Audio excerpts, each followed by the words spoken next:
Assalamualaikum warahmatullahi wabarakatuh. Malam ini saya bersama dengan Demi Rakyat Channel. Mereka menemu bual saya pada malam ni. Jadi malam ni saya buat acara live di TikTok, YouTube dan juga Facebook bersama dengan mereka sekaligus. Dan insyaAllah selain daripada soalan-soalan yang mereka berikan, sesedara yang ada soalan pada malam ni, bolehlah juga mengajukan soalan seperti biasa. Nombornya mana? Okey, silakan. Okey. Jadi, Assalamualaikum Datuk. Waalaikumsalam warahmatullahi wabarakatuh. Kita orang dari kami daripada Demi Rakyat Channel bersuka hatilah sebab Datuk sudi ditemu ramah oleh pihak kami. Pertama sekali boleh tak Datuk memperkenalkan sikit diri Datuk? Sebab apa viewers kita ni kita wide variety daripada yang setua-tuanya dan sehingga memperkenalkan memperkenalkan diri. Ya. Nama saya Lokman Nur bin Adam, berusia 50 tahun. Dah tua. 5 series. Anak 11 orang. 9 orang anak sendiri, 2 anak angkat. Saya ada 2 anak angkat sudah berkahwin. Apa lagi soalan nak tahu? Okey, kemudian kita kami daripada pihak Demi Rakyat Channel datang ni sebab nak bertanya tentang soal politik. So boleh tak Datuk ceritakan sedikit latar belakang Datuk tentang macam mana Datuk boleh ceburi politik ni pada pihak macam mana boleh menceburi politik? Saya ni daripada kecil lagi, saya selalu ikut bapak saya. Bapak saya ni ketua penerangan UMNO bahagian Keluang dulu Johor. Dan daripada kecil dia masuk sebagai ketua penerangan bahagian, dia akan bawa dalam kereta dia speaker dia. Jadi bila dia turun pergi bagi ceramah di masjid-masjid, di program-program anjuran parti apa semua, dia akan bawa saya lah. So bila usia saya 14 tahun lebih kurang, tahun 88 saya mula pakai baju putih, seluar hitam, beret merah ketika tu pemuda UMNO So dari situlah saya punya minat kepada politik tu datang. Masa selepas SPM, saya minta kebenaran bapa saya untuk masuk kadet tentera. Saya minat dengan badan uniform sebenarnya, nak jadi askar. Masa dekat sekolah pun saya kadet tentera juga. Jadi bapa saya punya jawapan, dia kata nak berjuang ni bukan hanya melalui tentera, dia kata. Dia kata ada banyak cara lain untuk berjuang. So itu yang menyebabkan saya akhirnya memilih kerjaya berjuang dalam politik. Kalau tidak saya dah jadi askar lah. Dah masuk pegawai kadet selepas SPM. Dan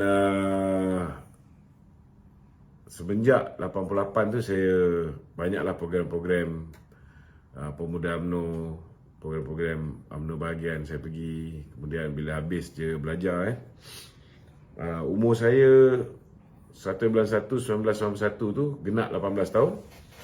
31 Disember tu saya dah isi borang. Yang isi borang saya Imam Samik. Saya isi, saya bagi kat dia. Besok tu genap 18 tahun saya dah menjadi ahli lah. Saya dah mohon jadi ahli. Dan tahun tu saya dah mula jadi ketua pemuda cawangan. Daripada umur 18, umur saya 23 tahun, 93,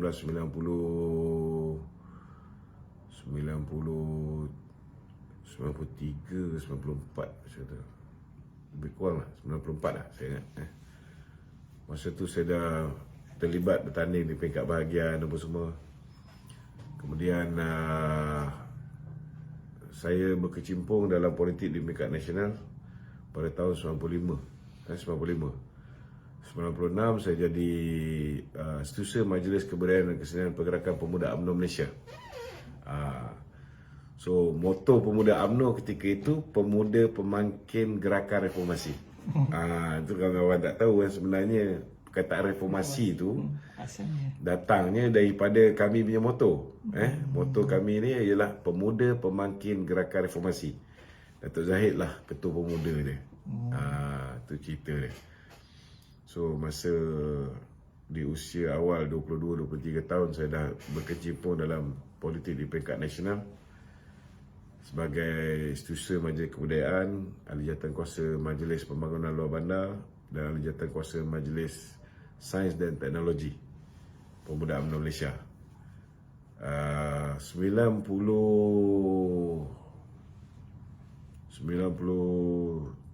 kalau tak silap saya, 98 lah. Saya dilantik oleh Saudara Saifuddin Nasution, sekarang ni Datuk Seri Saifuddin Nasution, Setiausaha Pemuda UMNO ketika tu, sebagai pengurus operasi projek Tunas Bistari, satu program pendidikan untuk anak-anak Melayu di bawah Pergerakan Pemuda UMNO Malaysia. Saya ditempatkan di Ibu Pejabat Pemuda Barisan Nasional di tingkat 8 ya, di atas. Di atas. Jadi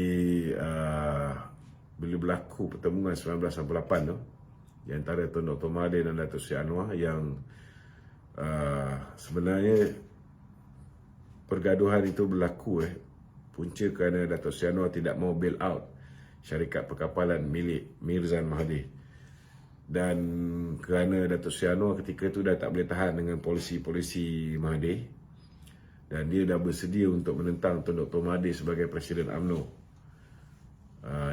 Sepatutnya 1998 tu ada pilihan raya tapi Tun Mahathir bertindak lebih awal menggunakan Khalid Jeffrey, Tun Daim, Umi Hafilda dan rakan-rakan yang sewaktu dengannya mengeluarkan buku 50 dalil kenapa Anwar tidak boleh jadi PM.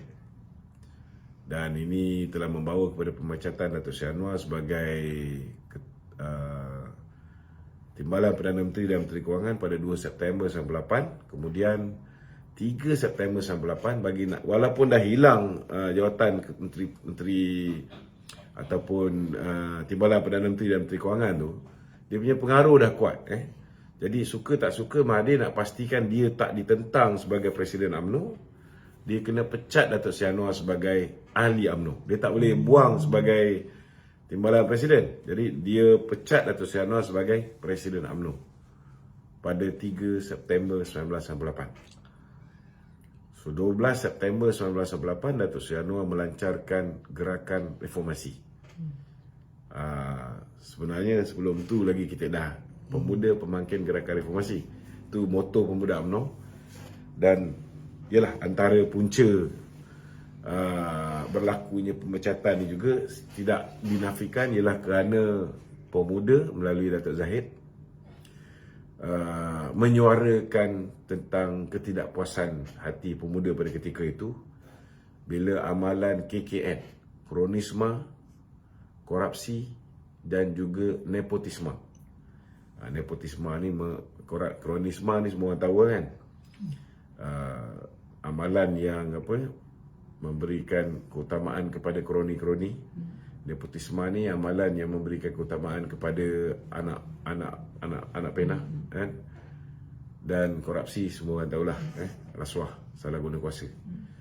So bila Tun Dr. Mahathir retaliate, itu yang keluar buku 50 dalil, pemecatan, dan inilah yang menyebabkan akhirnya Datuk Seri Anwar dipecat pada 3 September 1998 sebagai ahli UMNO. Dan kemudian kita bergerak daripada negeri ke negeri. Kita turun banyak tempat, Tanjung Karang, kita turun di rumah saya last kali 19 September, sehari sebelum Datuk Seri Anwar ditangkap di Batu Pahat. Dan kemudian 20 September tu kita berhimpun di Masjid Negara. Daripada Masjid Negara kita bergerak ke Dataran Merdeka, puluhan ribu yang turun, yang undur Mahathir undur tu. Itu yang menyebabkan malam tu rumah Datuk Seri Anwar dipecah masuk oleh pihak UTK, dan kemudian Datuk Seri Anwar ditahan. So pada malam tu juga banyak orang kena tahan. Datuk Seri Zahid kena tahan, tapi masa tu dia ditahan di Sabah. Kemudian Datuk Seri Datuk Dr. Zamri Kadir kena tahan, Asma'un kena tahan, ramai jugalah kena tahan. Ada beberapa orang yang sempat melarikan diri. Antaranya sebelum Datuk Seri Anwar kena tahan tu, malam tu Ruslan Kasim kena tahan. Datuk Seri Saifuddin dia sempat mendapat maklumat dia Izam Makno, Rahim Gaus berjaya keluar daripada negara. So selamatlah dia. Kan? Saya masa tu belum lagi dalam senarai kena tahan. Alhamdulillah. Saya masuk dalam senarai ditahan ni selepas saya, sebab semua dah kena tahan kan, dia orang buat preemptive arrest. Dia siapa yang dijangka akan bangkit ni dia dah tahan dulu awal-awal. Ramai orang kena tahan masa tu. So saya ni bila dah tak ada orang yang nak memimpin Barisan Hadapan ni, so kita mulalah lead. So saya ingat lagi saya lead perhimpunan pada 21 Oktober. 21 Oktober kita barak daripada Masjid Negara ke Istana Negara untuk menghantar memorandum kepada Kebawah Duli Yang Maha Mulia Seri Paduka Baginda Di-Pertuan Agong pada ketika itu, minta supaya Baginda Tuanku campur tangan. Dan beberapa hari lepas tu saya ditahan ketika saya nak berjumpa dengan saudara Izam, Rahim Gaus dan Datuk Saifuddin di Batam ketika tu. Dalam perjalanan tu naik feri je saya ditahan di dalam feri tu. Itu cerita je lah kan. Sedikit lah. Dan serba sikit. Lepas je saya dibebaskan daripada ISA, saya kena masa tu 59 hari. Saya jumpa Kak Wan. Saya beritahu dengan Kak Wan kita nak jumpa, nak tubuh parti. Kak Wan kata jangan risau-risau lah kan. Masa tu kita buat adil. Saya ada cuba untuk tubuhkan Angkatan Reformasi Malaysia. Saya sebagai Susah Agung dia, Yusof Rahman sebagai Presiden. Kawan kita di Perak, Hanafi Ahmad, mereka tubuhkan Himpunan Angkatan Keadilan. Tapi dua-dua parti ni tak berjaya diluluskan. Yang berjaya lulus ialah pengambil alihan sebuah parti yang dipanggil Ikatan Muslimin daripada Negeri Terengganu. Dia orang ambil alih, dia tukar logo parti ni dengan lambang mata tu tanpa yang warna merah tu kan. Warna merah tu datang bila PKR join dengan Parti Rakyat Malaysia. So datang yang color merah di tepi tu. Dan dulu Parti Keadilan Rakyat, Parti Keadilan Nasional. Bila join Parti Rakyat, dia jadi Parti Keadilan Rakyat.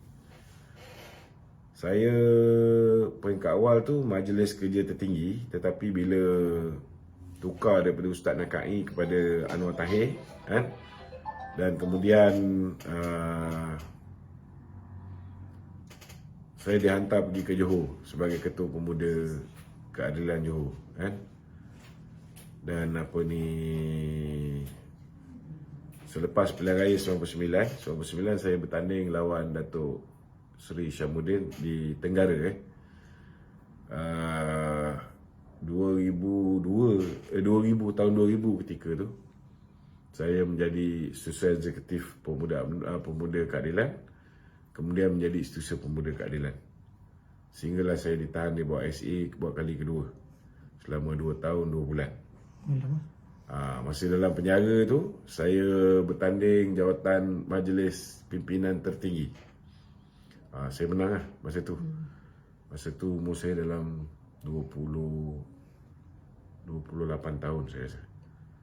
Tahun 2002 ke 2001 macam tu lah. So bila saya dibebaskan, saya kembali menjadi Setiausaha Pemuda, sehinggalah saya dipecat bila saya menegur Izam Makno kan. Cerita panjang lah Izam ni kan. Teguran saya tu menyebabkan ahli majlis pimpinan tertinggi keadilan mencadangkan supaya saya digantung. Tapi masa tu Azmin dan juga Ezam beri ultimatum kepada kawan. Dia kata kalau tak pecat Lokman, dia dua orang akan keluar parti. Maka akhirnya parti buat keputusan tak gantung lah, pecat. Bila pecat, hari ni baru PKR tahu lah. Dua-dua yang bagi ultimatum tu last kali dua-dua keluar parti. Itulah cerita dia serba ringkas. Sama juga Mahathir pun sama juga. Saya kena pecat daripada UMNO kerana saya kata Mahathir pembohong. Masa dia berucap di Dewan Merdeka 8 September, 6 hari selepas dia pecat Dato' Sri Anwar tu, dia kata Anwar dah jumpa saya, Anwar mengaku dia ada buat. Saya pun bangun, saya cakap pembohong. Satu perkataan je. Hilang keahlian saya dan dia letak syarat 3 tahun tak boleh merayu. Oh, 3 tahun 3 tahun tak boleh merayu. Masa cukup 3 tahun tu saya duduk dalam ISA. Itulah cerita dia. Menarik cerita bila Datuk cerita pasal pengalaman Datuk kan dalam politik ni. So nak tahu juga lah, sebab apa Datuk dia kata, maksudnya Datuk dah pernah berada dalam UMNO, Datuk dah pernah ada dalam PKR kan. Apa kira macam pengalaman menarik atau pengalaman yang kita unik lah ketika Datuk dalam duduk parti ni? Maksudnya Pengalaman yang unik, lain sikit. Lain daripada lain. Lain sikit. Sebab kita nak tahu juga, sebab kadang-kadang yang bergaduh, nak juga lah tahu cerita pasal bergaduh ke tak pasal berebut ni ke, nak tahu juga kan. Dia sebenarnya kalau kita ni vokal kalau kita speak out tanpa tapis ni ada risiko lah. Itu je nak tahu lah kan. Bila saya dapat diterima balik dalam UMNO pun tak selamat juga kan. Bila mana parti nak kerjasama dengan Tun Dr. Mahathir, dulu saya kena pecat pun oleh Tun Dr. Mahathir. Bila saya balik semula kat UMNO, selepas saya dipecat daripada PKR pun, parti saya nak bekerjasama dengan Mahathir. Jadi memang saya bantah lah. Saya dengan Mahathir ni memang saya tak boleh pergi lah. Saya lawan Mahathir ni semenjak dia cakap zaman Rasulullah ni, Rasulullah tak cukur janggut ni sebab dia tidak ada pisau jilid. Ingat lagi tak? Itu ayat dia. Lepas tu dalam Pimpinan Agung tahun 1997, dalam ucapan penggulungan dia cakap zaman Rasulullah ni orang perempuan pakai hijab kerana dia takut ribut pasir masuk dekat rambut dia. Bini dia tak nak pakai tudung tu dia punya pasal lah Tapi sebagai seorang ketua sebuah negara Islam dia tak sepatutnya mengeluarkan ayat begitulah. Jadi daripada situ je saya memang tak boleh pergi dengan Tuan Mahathir ni So Datuk sendiri lah kan, memandangkan Datuk kira orang yang agak lama juga lah dalam politik ni kan. Apa perbezaan politik dulu dengan sekarang Datuk? Dulu zaman Mahathir, zaman sebelum 2008 lah sesebuah parti tu dia boleh jadi parti yang dominan. Dia boleh jadi parti yang dominan, tak perlu berkongsi kuasa dan sebagainya. Sebab zaman tu orang tak tahu apa yang berlaku. Mahathir boleh bertahan sampai 22 tahun sebab dia boleh tutup mulut media masa. Tapi hari ni semua rakyat adalah reporter. Kalau dia ada je apa dipanggil ni smartphone kalau dia ada smartphone, mereka boleh rakam setiap kejadian, setiap insiden. Sama ada dia upload ke Facebook, upload ke YouTube, upload ke TikTok dan sebagainya. Everybody is a reporter. Semua ada potensi. Kalau tak pun, setidaknya kalau ada accident ke apa, automatik dia keluarkan dia punya telefon, merakam sesuatu kejadian. Kalau ada rasa tak puas hati terhadap sesuatu pun, mereka akan terus keluarkan media sosial mereka. So benda ni akan go viral kan. Jadi bagi saya lah, hari ni siapa juga jadi kerajaan, hidup ni tak senang. Memegang kuasa tu dengan tak memegang kuasa ni, lebih baik tak pegang kuasa. Itu realiti, itu realiti. Sebabnya bagi saya lah kan, kalau pegang kuasa, kalau kita silap sikit je, habis kita kena maki. Tetapi dalam keadaan zaman fitnah hari ni, kita tak silap pun kita kena maki. Lebih-lebih lagi rakyat hari ni, mereka ni dipengaruhi oleh emosi. Mereka bukan semualah menggunakan otak yang rasional, menggunakan kebijaksanaan, tetapi ramai yang mengikut emosi. So bila mengikut emosi ni, bila mereka dapat sesuatu berita, mereka tak tabayun dulu ataupun mereka tak cek dulu sama ada berita tu betul tak betul. Asal benda tu sensasi, laju je dia tolong share. Tapi bila kerajaan jawab, kan, belum tentu kalau orang share tu boleh pergi sampai 1 juta. Tapi kalau kita jawab balik, 100,000 pun belum tentu, 10,000 pun belum tentu. Sebab jawapan pada sesuatu isu tu rakyat tak minat nak dengar. Rakyat lebih minat dengar apa yang sensasi. Apa yang boleh menyakitkan hati orang lain. Kan? Yang ini laju je orang akan tolong viral kan. Ini realiti dia. Okey, itu sebabnya bagi saya hari ni, kerajaan kena berikan penekanan terhadap media ni, terutamanya media sosial. Media elektronik pun kadang-kadang kurang bertanggungjawab. Kita tak nafikan. Siapa yang buat media baik, siapa bayar lebih, dia akan ikut. Itu sebab kalau kita tengok kadang-kadang berita di setengah-setengah televisyen, di setengah-setengah portal, lebih kepada menyebarkan berita-berita yang menguntungkan orang yang banyak membuat media baik, pendana mereka, kurang integriti. Itu sebab kadang-kadang contohnya macam Datuk Seri Anwar kata, orang yang mengundi orang UMNO yang mengundi Perikatan Nasional, mereka ini mengkhianati parti. Dia cakap yang tu. Tapi kalau tengok sinar, sinar hairan. Saya tak cakap sinar harian. Sinar hairan. Kita pun hairan. Dia boleh keluar, dia boleh tambah pula. Siapa yang mengundi Perikatan Nasional, orang UMNO yang mengundi Perikatan Nasional, mereka ini mengkhianati agama, bangsa dan negara. Padahal tak ada pun cakap macam tu. Dah 5 jam, orang semua dah marah.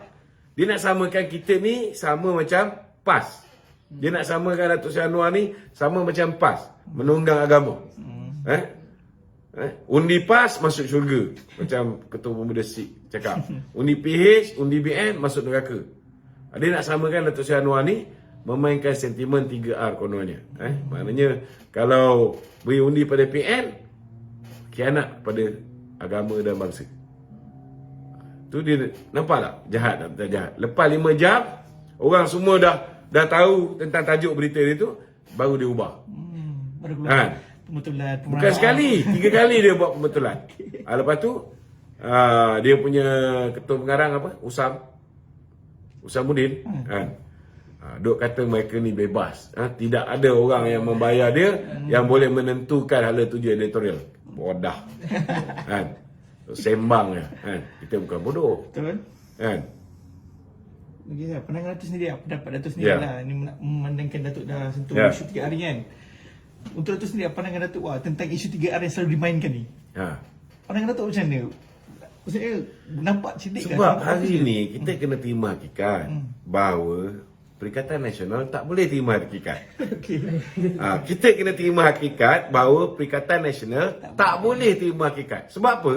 Sebab hari ni Datuk Seri Anwar bukan hanya dia dah mendapat mandat daripada 148 orang ahli parlimen yang menyokong dia untuk menjadi Perdana Menteri. Dia dah buat undi percaya ke atas diri dia di dalam parlimen. Tetapi kawan-kawan yang sebelah sana ni tak habis-habis lagi, kita dah cukup jumlah. Kita lebih awal cukup jumlah. Betul tak? Sedangkan dia tak sedar bahawa bila dia cukup jumlah tu dah ada akta anti lompat parti. Sokongan yang nak diberikan oleh sesebuah parti kepada sesiapa nak jadi Perdana Menteri harus dibuat secara en bloc oleh parti tersebut. Tak boleh nak curi-curi ahli parlimen orang lain macam dulu. Menggunakan scheme of things. Dah tak boleh. Dah tak ada dah. Benda tu dah berlalu. Zaman boleh curi-curi orang, zaman macam Muhyiddin buat ni, dah tak ada. Dah ada akta anti lompat parti. Itu sebab 10 orang ahli parlimen BN yang berikan sokongan kepada Muhyiddin tarik balik. Sebab Datuk Seri Azalina beritahu dengan setiap seorang daripada mereka bahawa agreement yang mereka dah tanda tangan, aku janji yang mereka dah tanda tangan, menyatakan dengan jelas mereka tak boleh beri SD pada orang lain selepas dia beri SD kepada ketua parti kita. Kalau dia bagi pada orang lain SD, Dah melanggar lah. kursi dia secara automatik kosong. Itu sebab kelang kabut 10 orang tu tarik balik SD tu. Sebab dia orang takut kursi dia orang hilang. Itu sebab mula-mula memang cukup jumlah. Termasuk penipuan yang Syamuddin Tun Hussein buat ke atas Abang Jo, Premier Sarawak. Dia kata BN akan sokong Muhyiddin. Tak betul. Dia fly to Sarawak beritahu benda yang palsu. Itu yang bila dah dapat tahu benda yang sebenar, Abang Jo telah memberikan sokongan kepada kerajaan perpaduan di bawah pimpinan Datuk Seri Anwar Ibrahim. Jadi bagi saya lah kalau mereka ni terima hakikat, mereka sebenarnya tak ada jumlah apa pun. Kalau dah 222 orang tolak 148 yang menyokong Datuk Seri Anwar Ibrahim, di mana datang cukup jumlah tu? They only have 1/3, 1/3 daripada jumlah 222 ahli parlimen. Maknanya kalau kalah 5-6 buah negeri ni pun, BN, PH dan juga 17 lagi ahli-ahli parti komponen kajian perpaduan akan tetap menjadi pemerintah. Tapi kawan-kawan kita, Perikatan Nasional ni, kita kena terima hakikat. Mereka tak boleh terima hakikat ni. Kerana mereka masih percaya dengan tahayul mereka mempunyai cukup jumlah. Saya tak tahulah, mungkin mereka kira sekali kursi-kursi di pusat-pusat pameran sofa kan.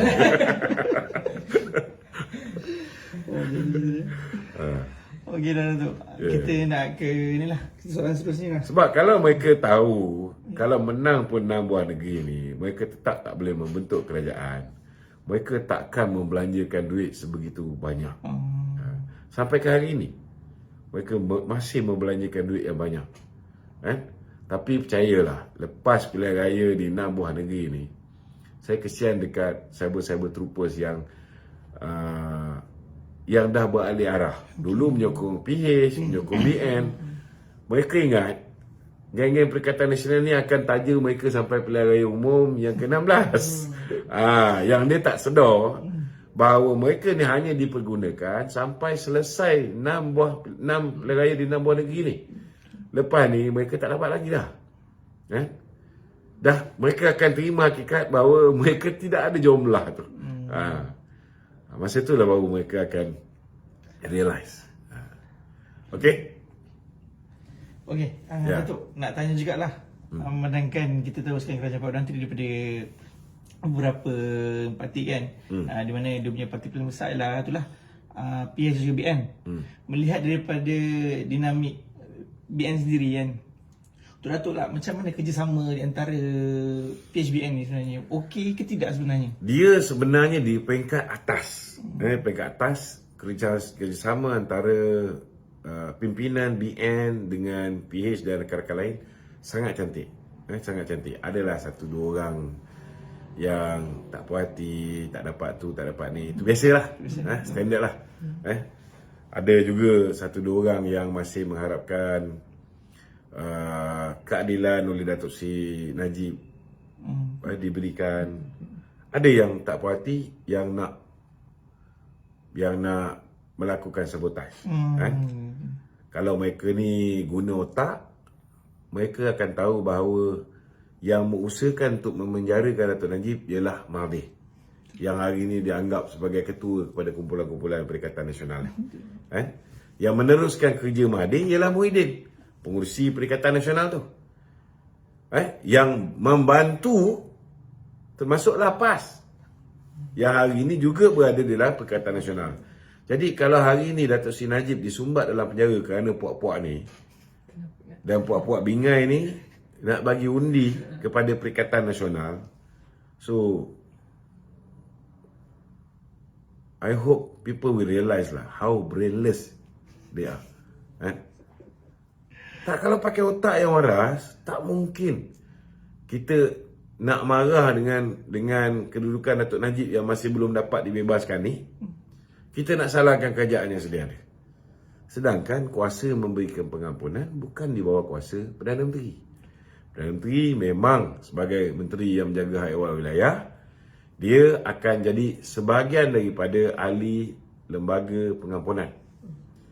Tetapi kuasa untuk memilih kes mana nak didengari, ianya tertakluk di bawah kuasa Kebawah Maha Majlis daripada Kebahagiaan Pertuan Agong.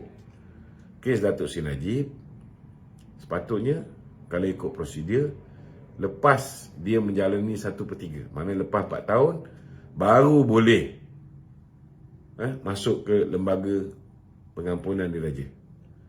Tetapi kita seru kawan-kawan kita supaya berdoa supaya dibuka pintu hati Kebawah Tuanku untuk percepatkan.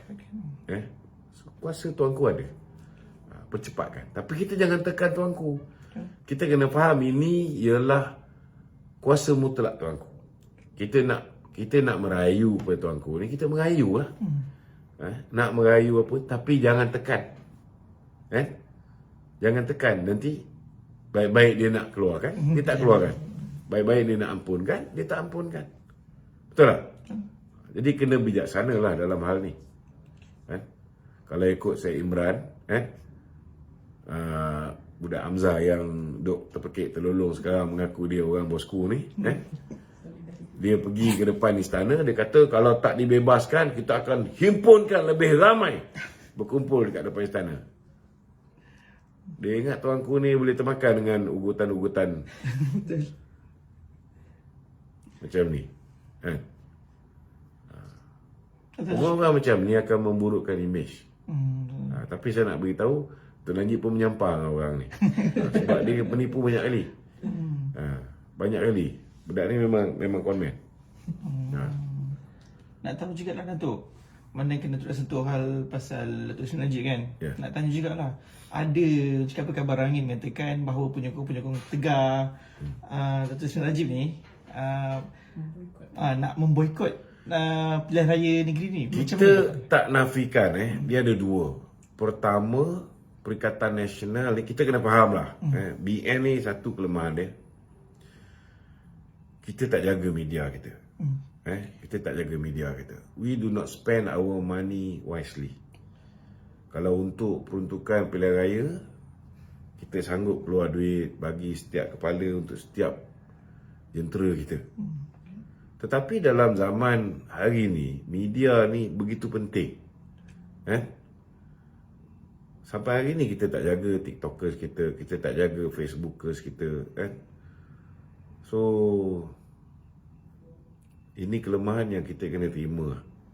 Jadi kebanyakan daripada TikTokers kita, contoh macam Atan Likas, Zam Yahya, lepas tu beberapa orang lain, mereka ni dah dibeli oleh belah sana. Mereka dah ke sebelah sana. Kita tak boleh nak nafikan. Tetapi ada di antara penyokong-penyokong Datuk Seri Najib ni, mereka ni tidak dibeli untuk pergi belah sana. Kalau macam Syed Imran ni, kita tahulah hubungan dia baik dengan Hamzah apa semua. Tapi macam ada juga di kalangan penyokong Datuk Seri Najib yang betul-betul percaya bahawa Datuk Seri Zahid dan Datuk Seri Anwar ni tak nak bebaskan Datuk Najib.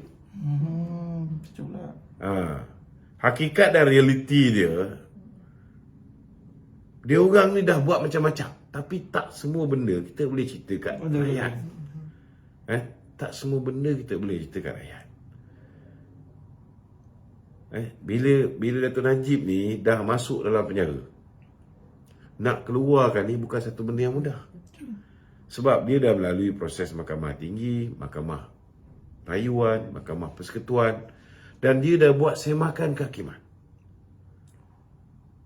Kalau nak ikutkan, proses di mahkamah persekutuan tu dikepalai oleh Ketua Hakim Negara.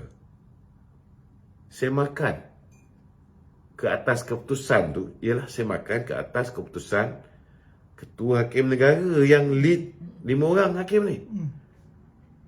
Itu pun nasib baik. Daripada 5 orang hakim yang membuat semakan, ada satu hakim yang menyebelahi Dato' Najib. Tapi tak semua hakim akan berani untuk berkata benar. Dan melawan ketua hakim yang masih ada lagi 5 tahun nak jadi ketua hakim ni. Daripada situ pun kita boleh fikir macam mana Dato' Najib nak dapat keadilan. It's not easy. It's not easy. Itu sebab ketika Ismail Sabri ada kuasa, pada ketika itu UMNO menjadi Perdana Menteri, masa itulah kita gunakan kuasa kita untuk membuat keputusan, mengubah. Kalau pelantikan Ketua Hakim Negara tidak mengikut cadangan Jack, ketika itulah patut ubah. Tetapi hari ini kalau kita tengok kedudukan Datuk Seri Anwar pun pening juga. Dia tak boleh tukar Ketua Hakim Negara. Macam mana dia nak tukar Ketua Hakim Negara? Siapa nak ganti dia? Kurang-kurang orang tu mesti standard ketua, mesti standard Hakim Mahkamah Persekutuan. Beritahu saya, berapa orang Hakim Mahkamah Persekutuan yang bukan lantikan zaman Mahathir? Ada. Berapa orang Hakim Mahkamah Rayuan yang dilantik bukan zaman Mahathir? Takkan Datuk Seri Anwar nak pecat semua sekali hakim? Nak isytihar peperangan Perdana Menteri dengan Badan Kehakiman? Apa akan jadi pada kita punya institusi kehakiman? Apa akan jadi pada kita punya pelabur-pelabur bila tengok Perdana Menteri bergaduh dengan institusi kehakiman?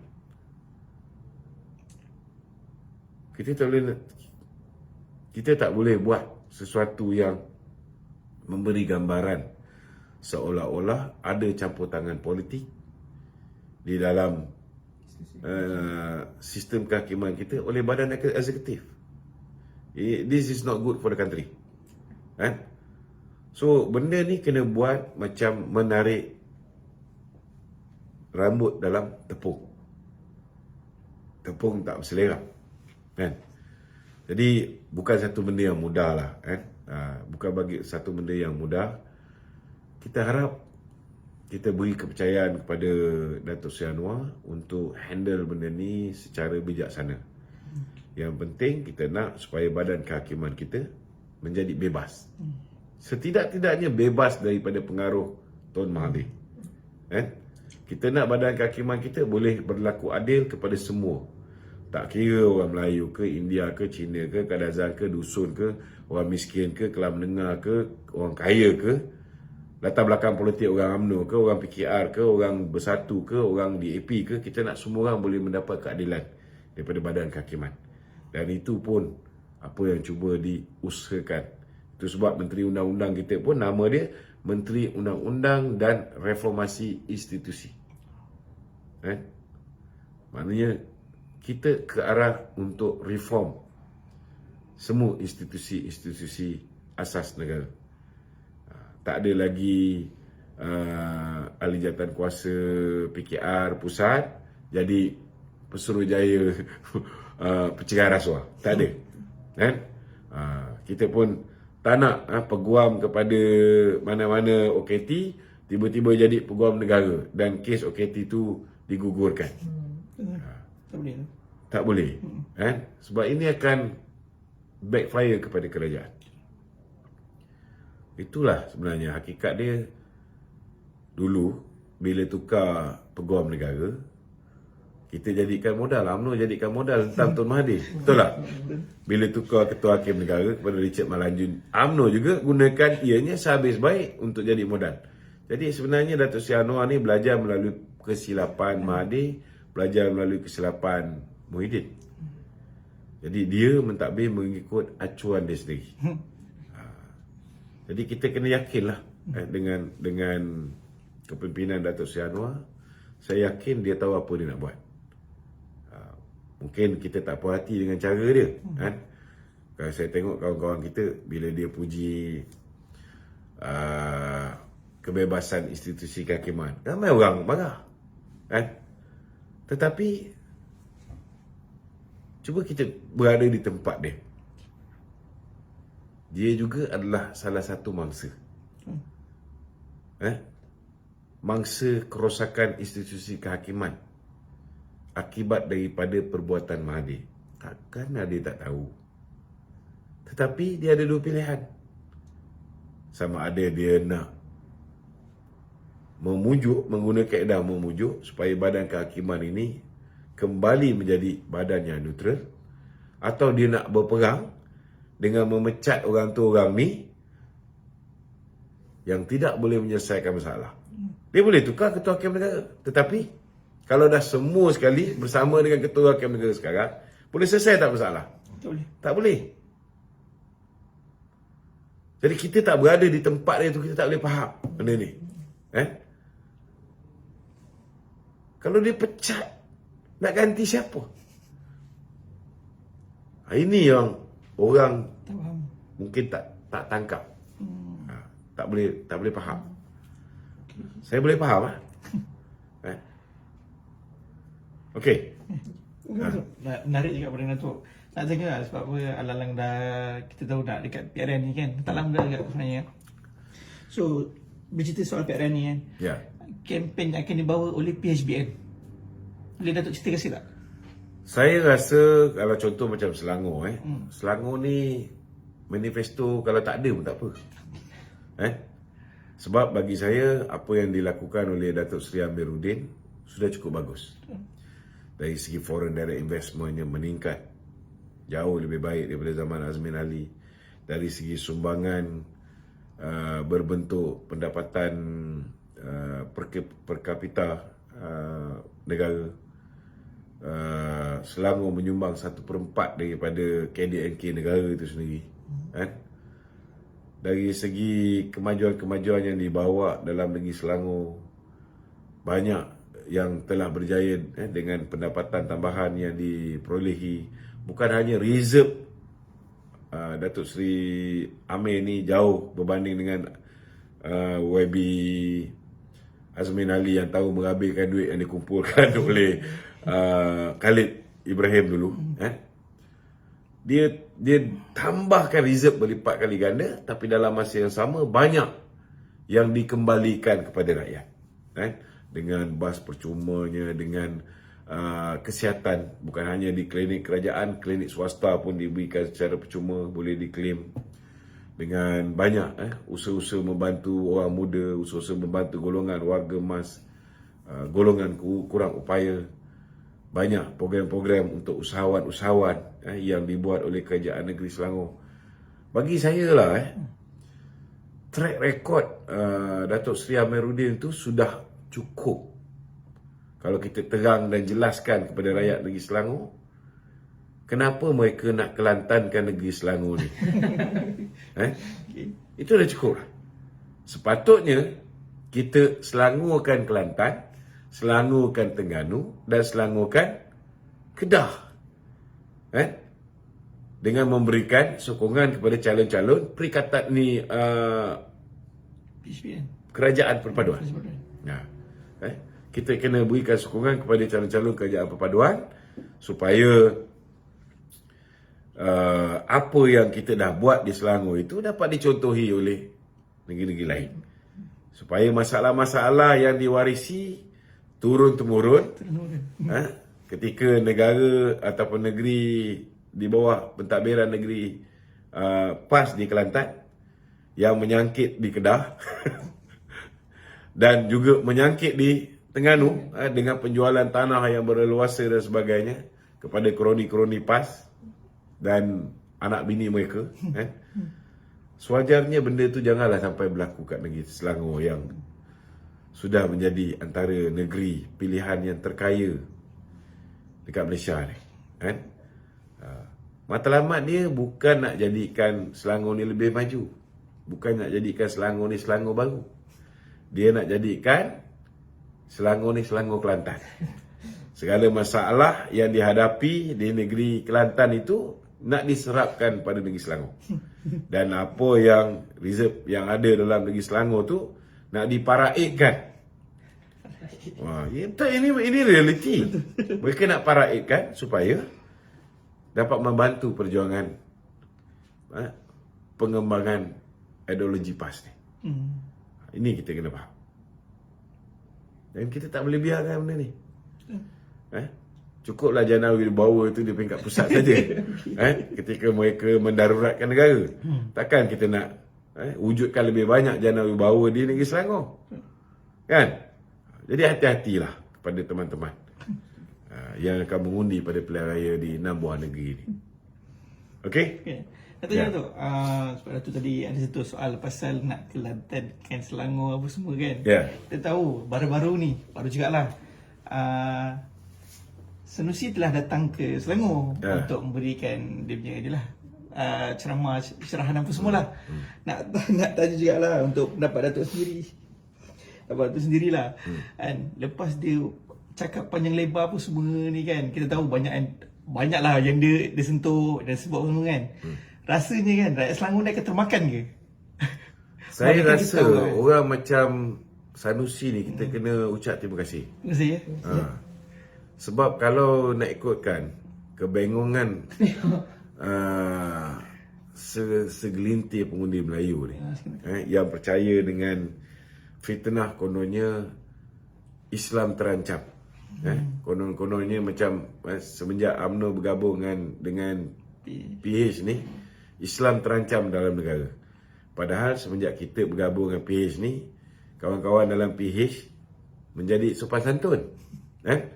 Banyak yang dulu mengeluarkan kenyataan-kenyataan menguriskan hati umat Islam. Hari ini kita tak dengar lagi dah. Kalau dulu kadang-kadang perbuatan mereka ni mengguris hati orang Melayu, sekarang kita tak dengar lagi. Setidak-tidaknya bukan stand parti. Bukan stand mereka ni. Bukan stand parti lagi. Kalau ada pun 1-2 orang macam Tony Puah, kita pun tahu Tony Puah ni masih berkiblatkan kepada Mahathir. Memang dia keluar kenyataan tu untuk sabotaj DAP tu sendiri. So tapi pendirian DAP sekarang ni jauh lebih baik berbanding dengan sebelum ni. Dan mereka hari ini menghormati apa yang terkandung dalam perlembagaan berhubung hak istimewa Melayu, kedudukan Islam sebagai agama persekutuan, kedudukan bahasa Melayu, kedudukan raja-raja Melayu. Dia orang firm bab ni. Dan selagi UMNO ada bersama dengan kerajaan perpaduan ni, insya-Allah DAP takkan keluar perkara-perkara yang mengguris hati orang Islam dan orang Melayu. Dan kalau ada, kita akan bantah. Kalau mereka ingkar apa yang mereka dah janji tak nak sentuh. Bila-bila masa UMNO boleh tarik diri, BN boleh tarik diri. Kita pernah ada rekod tarik diri daripada Muhyiddin Yassin. Dan takkan Datuk Seri Anwar nak biarkan kerajaan ni menjadi goyah. Betul kalau UMNO tarik diri, kerajaan masih kekal 118. Tetapi kerajaan tidak akan stabil. Kena faham tu. So, bukan setakat Datuk Seri Anwar akan pastikan semua anak-anak buah dia di dalam kerajaan perpaduan 148 orang ni akan behave themselves.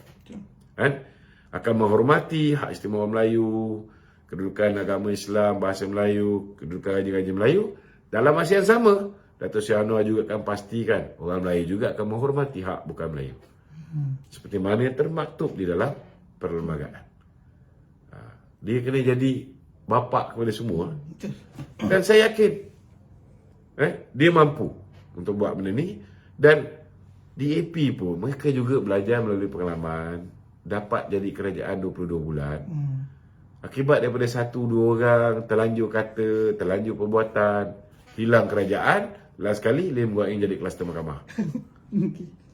Definitely they don't want this to happen back. Dia orang tak nak benda ni berlaku balik. Mereka akan jaga dengan baik, dengan tertib. Yang ini yang PAS dan juga Bersatu takut. Termasuklah Atuk takut. Sebab zaman DAP bersama dengan Bersatu, dia orang tak boleh kontrol.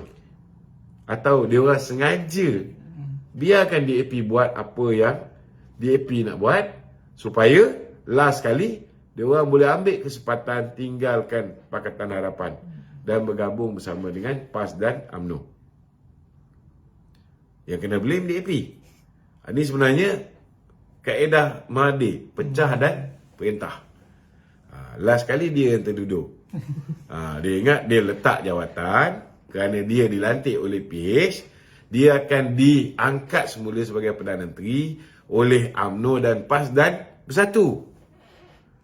Rupa-rupanya tak jadi begitu. Last dia melopong. Lala dia melopong. Lala dia kata, Muhyiddin tikam saya. Duk cerita Muhyiddin tikam saya, Hadi Awang tikam dia. Last kali dia bergabung juga dengan Hadi Awang. Last kali dia bergabung juga dengan Muhyiddin. Betul tak? Ini realiti. Okay? Okay, kita nak tanya sikit lah Datuk. Soal PRN jugalah. Nak tanya Datuk bila daripada statistik lah yang dah sedia ada ni kan. Yang tadi kita orang boleh tengok lah daripada social media apa semua kan. So untuk Datuk sendiri lah, Datuk rasa kan di kalangan cakap apa, negeri yang bertanding ni kan, mana yang merupakan cakap apa, laluan mudah untuk PHBN? Yang orang kata ini confirm menang. Yang saya boleh kata confirm menang, Penang. Nombor 2 yang laluan mudah, Selangor. Nombor 3 Negeri Sembilan. Nombor 4 Negeri Kedah. Nombor 5 Negeri Terengganu. Nombor 6 baru Kelantan. Sebab Kelantan ni tak tahulah. Ramai yang selesa mandi air APS. Boleh cakap pasal Kelantan kan. Janji Islam. Islam hak lagu mana kita tak pasti. Kan? Islam tak ajar pergi apa ni sampai rakyat tak dapat air bersih ni. Islam tak ajar macam tu. Islam ada pengurusan Islam juga, kan? Maknanya nak bezakan kepentingan untuk beli Mercedes dengan kepentingan settlekan masalah air ni. Islam ada apa yang dipanggil sebagai fiqh al-awlawiyah. Fiqh keutamaan. Keutamaan ialah jaga kepentingan rakyat tu terlebih dahulu. Selesaikan masalah air bersih ni, air rawatan ini, sediakan ini dulu, barulah kita pakai kuda zaman Rasulullah. Memang betul. Baginda Rasulullah pilih kuda yang terbaik. Itu yang ada orang pilih Mercedes-Benz. Kan? Tetapi bila masanya kita nak pakai Mercedes-Benz, kita tak ada masalah pakai Mercedes-Benz. Boleh. Kalau rakyat negeri Kelantan, kaki tangan awam negeri Kelantan, boleh dibayar gaji oleh kerajaan negeri. Tak perlu dapat pinjaman daripada pusat. Ketika tu nak pakai Mercedes-Benz, pakailah. Kalau masalah air di negeri Kelantan tak boleh disettle lagi, dia dah beli Mercedes-Benz dulu. Ini tak ikut urutan keutamaan. Sama juga dengan masalah kebersihan. Islam mengajar kita kalau nak solat pun kita kena ambil air sembahyang dulu. Kena berwuduk dulu, membersihkan diri kita dulu kalau pergi kat pasar Siti Khatijah. Kita tengok dengan baunya, dengan kebersihan dia. Saya cakap terus terang lah, kerajaan negeri Kelantan gagal dalam usaha menjaga kebersihan. Belum lagi jalan raya yang bak kata orang tu dah macam tempat longgokan sampah sarap. Ini tak payah tunggu pukul 3 pagi tau. Kalau nak expect pukul 3 pagi, kat Selangor ni ada satu orang mamat apa nama Sufi. Dia buat live kan. pukul 3 pagi, dia kata sampah belum angkat. Yalah, kau tunggulah pagi. Pagi tu insya-Allah sampah akan diangkat. Betul tak? Betul. Tak payahlah pukul 3 pagi. Ini pukul 11 pagi, matahari dah terbit pun, sampah tak diangkat lagi di Kelantan tu. Kau sibuk pasal Selangor. Kan? So benda ni, benda-benda yang menjadi tuntutan Islam yang ni patut diutamakan. Bagi saya lah UMNO dan PH ni, saya nak jawab tadi, saya tak habis jawab. PH lebih mudah untuk transfer undi mereka kepada calon-calon daripada Barisan Nasional. Lebih mudah. Saya rasa hari ini Alhamdulillah di peringkat pusat dah cantik, di peringkat negeri pun dah nampak cantik dah ni sekarang ni. Kedah dah mantap. Mungkin ada sikit Terengganu ni nak kena repair pun, nampak gayanya insya-Allah lah akan settle. Pekat Kombi ni. Pekat Kombi. Akar umbi PH untuk sokong calon ni 80% lebih ke atas. Dah ready. Tak ada masalah. Untuk sokong calon daripada BN. Cuma peringkat BN ini, khususnya orang Melayu ni, ada sikit masalah lah bagi saya. Ini mungkin dalam 20 hingga 30% lagi yang kita perlu yakinkan betul-betul. Sebab macam saya cakap lah, orang Melayu dalam UMNO ni, dia bukan takut DAP sekarang. DAP sekarang tak ada masalah. Mereka boleh terima. Dia takut dengan bayang-bayang DAP ketika DAP di bawah pemerintahan Mahathir. Sebab Mahathir tak boleh kontrol pada ketika itu. Ataupun Mahathir sengaja membiarkan DAP ni terlanjur kata, terlanjur perbuatan, supaya dia boleh menjadikan benda tu sebagai modal dan asas untuk dia tinggalkan DAP, tinggalkan Pakatan Harapan dan berkomplot dengan UMNO dan juga PAS pada ketika itu. Ini kita kena faham. Saya selalu sebutlah, bagi contohnya macam tulisan Jawi.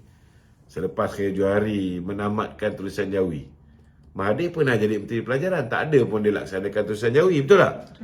Tetapi kenapa zaman dia jadi Perdana Menteri 22 bulan tu, tulisan Jawi nak diwajibkan di sekolah Cina dengan sekolah India. Sebab dia nak provoke persatuan-persatuan pendidikan Cina dengan India. Sudah pastilah persatuan pendidikan macam Dongzong, persatuan pendidikan masyarakat Cina, akan bantah. Kalau anak-anak dia boleh dapat 9A, disebabkan diwajibkan tulisan Jawi, dia menjadi 8A, 1B, 1D. Ataupun 8A, 1C. Betul tak? Mesti dia orang bantah. Sebab benda baru. So, bantahan itu yang akan diguna pakai untuk menunjukkan seolah-olah tengok puak-puak Cina ni. So, mereka sentiasa memainkan api perkauman. Itu sebab kita minta supaya jangan mainlah isu race, religion dan royalty. Tapi dia orang ni memang ketegak sikit. Lagi dia buat. Lagi kita cakap jangan, lagi dia buat. Jadi besok hadap je lah. Besok Sanusi akan dihadapkan ke muka pengadilan. Saya dengar ada 2 pertuduhan. Saya dengar ada 2 pertuduhan di 2 mahkamah yang berbeza. Bersiap sedia je lah. Okey? Okey, Datuk. Soalan last lah. Lagi dah dekat ke 12 kan? Okey. Soalan last lah. Nak tanya. PRN kali ni. Ya. Datuk akan menjadi calon atau tidak? Saya ni, kerja saya bukan hanya ceramah. Okey. Kerja saya ni termasuklah kita menyusun penceramah-penceramah lain untuk apa ni, naik atas pentas-pentas ceramah. Dan kita pun menyediakan video, kita kena susun naratif, kita kena susun apa yang nak keluar di media-media sosial dan sebagainya. Jadi tanggungjawab saya dah cukup berat lah. Kalau misalnya ketika sekarang ni saya bertanding, siapa nak buat kerja ni? Itu satu bab. Yang keduanya, saya ni orang Johor. Kalau saya nak bertanding pun mungkin itu hari masa Pilihan Raya Negeri Johor, tapi tak kesampaian. Rezeki belum rezeki saya. Belum rezeki saya. Kemudian masa pilihan raya di peringkat pusat pun, yalah, kita ada kelebihan kita, berceramah dan sebagainya. So kita kena turun bantu kawan-kawan kita. Sekali lagi tak bertanding kan. Saya pernah bertanding dekat Sungai Kandis dulu. Tapi pada ketika itu senario kena faham. Kenapa saya daripada duduk jadi ketua cawangan di Johor, dia hantar bertanding dekat Sungai Kandis. Sebab ketika itu nak lawan di satu kawasan yang baru je lepas pilihan raya. Belum lagi 3 bulan lepas pilihan raya, dah ada pilihan raya lagi tu. Pilihan raya kecil. Kebetulan ketika tu semua orang masih diam, tak buat apa-apa. Masa tu saya yang duk turun jalan raya, duk pergi lawan Mahathir kan. Jadi nak lawan di kursi yang 12,800, kita kalah. Jadi kurang-kurang kalau tak boleh menang, kita kena letak orang yang boleh mengurangkan majoriti. Cuma masa tu saya berjaya kurangkan majoriti daripada 12,800 kepada 5,000. Banyak. Tapi kalau bagi saya lagi 3 bulan, selepas orang tahu Mahathir tak tunaikan janji-janji manifesto tu, mungkin saya dah menang. Kan? Tapi yalah, rezeki tak pernah salah alamat. Ini mungkin rezeki Zawawi ketika tu. Tapi saya percaya kadang-kadang bukan semua yang kita dapat ni di dunia, kan? Kadang-kadang tak dapat di dunia. Kalau nak harap manusia hargai kita ni, kita akan kecewa tau. Jadi kita harap penghargaan daripada Allah Ta'ala je lah. InsyaAllah kalau ada rezeki, kan, tak di dunia, akhirat dia. Itu je. Kita pegang pada benda tu, insyaAllah kita tak akan mudah kecewa. Okey? Okey. Sebelum kita habiskan kita punya segmen ni lah, sesi perempuan ni, sikit-sikit kata terakhir lah daripada Datuk untuk ni lah, semua-semua yang akan bertanding tak lama lagi ni. Saya mendoakan sahabat-sahabat yang akan bertanding dalam pilihan raya ni, mereka akan menang. Harapan saya. Cuma saya mengharapkan dibuka hati para pengundi, khususnya orang Melayu, untuk sedar bahawa UMNO lah parti yang telah meletakkan agama Persekutuan Malaysia ini agama Islam. UMNO lah parti yang meletakkan hak istimewa Melayu di dalam perlembagaan. UMNO juga meletakkan kedudukan bahasa Melayu sebagai bahasa kebangsaan. UMNO juga meletakkan kedudukan raja-raja Melayu dengan cukup baik dalam perlembagaan negara. Selagi UMNO ada dalam kerajaan, selagi itu perkara ini akan dapat pembelaan. Kita tak payah harap dengan PAS, kita juga jangan harap dengan bersatu. Hari ini mereka belum memerintah pun, mereka dah tak peduli dengan raja-raja Melayu. Hari ini mereka belum memerintah pun, apa yang mereka buat menunggang agama menyebabkan orang memandang hina pada agama kita. Urusan Allah Ta'ala, siapa yang nak masuk syurga, masuk neraka pun, dia nak letak di tangan dia. Dengan mengatakan, undi PAS masuk syurga, undi PN masuk syurga, undi bersatu, undi BN, undi PH masuk neraka. Siapa mereka nak menentukan benda ni? Kita yang lawan mereka dianggap sebagai musuh Allah. Cuba bayangkan. Ini semua ayat-ayat yang keluar daripada mereka-mereka yang mengatakan mereka ini nak menegakkan Islam. So nak jadikan negara ni negara apa? Kalau dia nak jadikan negara ni negara Islam, kita pun sokong. Kita pun sokong. Tetapi adakah Islam itu dengan menghalalkan rasuah menjadi sedekah? Adakah menjadikan penjualan tanah-tanah milik rakyat negeri Terengganu dijual kepada syarikat, kepada koperasi-koperasi yang dimiliki oleh pemimpin PAS, dijual kepada individu-individu yang rapat dengan pemimpin PAS, dijual kepada NGO yang dipengurusikan oleh isteri Menteri Besar PAS, itu halal dalam Islam. Semenjak bila Islam menghalalkan penyalahgunaan kuasa?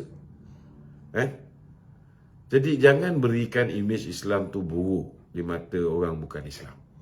Jadi saya harap rakyat Malaysia jangan kerana kita hari ini bersama dengan DAP mereka menjadikan itu sebagai alasan untuk tidak mengundi calon-calon kerajaan perpaduan.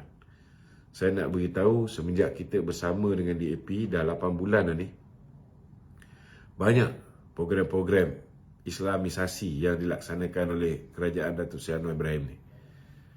Kita tengok Seri Perdana pun Datuk Seri Anwar tak duduk. Dah jadi setiap minggu ada kuliah-kuliah. Ulama-ulama mutabar daripada seluruh dunia turun. Dah diimarahkan dengan program-program agama di Seri Perdana. Kita lihat program-program untuk para hufaz kita. Datuk Zahid mengumpulkan 23,000 orang para hufaz. Pembelaan terhadap institusi tahfiz semakin baik. Malah Kemas pun sudah nak diadakan mata pelajaran bahasa Arab dan kemudian mini tahfiz selepas ni. Sebelum kita hantar anak kita untuk pergi ke MRSM Ulul Albab contohnya, yang ada program tahfiz. Selepas ni kita dah boleh hantar anak kita pergi ke mini tahfiz dulu, iaitu di tabika-tabika Kemas. Bantuan diberikan kepada masjid bertambah berlipat kali ganda di bawah pemerintahan Datuk Seri Anwar. Bantuan yang diberikan kepada kata orang tu JAKIM, kepada institusi-institusi seperti rumah-rumah anak yatim dan sebagainya berlipat kali ganda, bertambah. Dan tidak ada pun bantahan daripada kawan-kawan DAP. Malah kita tengok apa yang DAP buat di Pulau Pinang pun, alhamdulillah. Baru hari semalam Ketua Menteri Pulau Pinang bersama Datuk Seri Anwar mengagihkan bantuan untuk masjid-masjid dan juga bantuan untuk pusat-pusat pendidikan Islam, sekolah-sekolah agama, guru-guru kafar dijaga dengan baik. Jadi Islam tidak pernah pun terancam.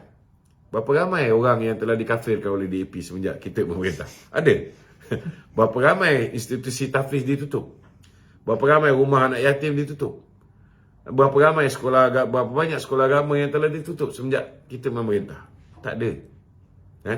Bertambah peruntukan? Ada. Jadi janganlah kita takut dengan bayang-bayang.